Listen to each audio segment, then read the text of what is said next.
প্রিয় ছাগল খামারি ভাই ও বোনেরা, যে যেখান থেকে দেখছেন সবার প্রতি রইল সালাম, আসসালামু আলাইকুম। দেখুন উন্নত প্রযুক্তির মাধ্যমে কিভাবে ছাগলের বীজ দেওয়া হয়।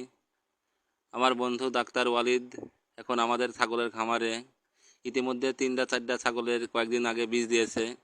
আজকে একটা ছাগলের আবার তোতাপুরির বীজ দেওয়ার জন্য আসছে। দেখুন কিভাবে উন্নত ছাগলের বীজ প্রদান করে। এই বীজের মাধ্যমে বড় বড় বাচ্চা এবং উন্নত মানের ছাগল পাওয়া যাবে।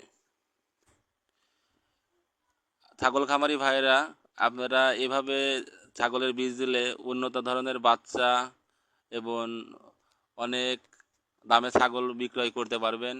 এভাবে ছাগলের বীজ দিলে বিটল, তোতাপুরি, হরিয়ানা এছাড়াও অন্য অন্য বিভিন্ন জাতের বীজ দেওয়া হয়।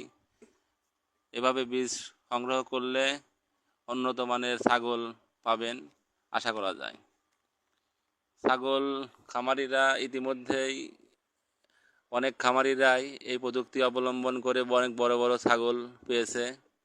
এভাবে এখন প্রযুক্তি নির্ভরশীল দেশ, বিভিন্ন ধরনের ছাগল এভাবেই অনেকের খামারে দিয়ে থাকে। দেখুন কিভাবে উন্নতভাবে বীজ প্রদান করছে।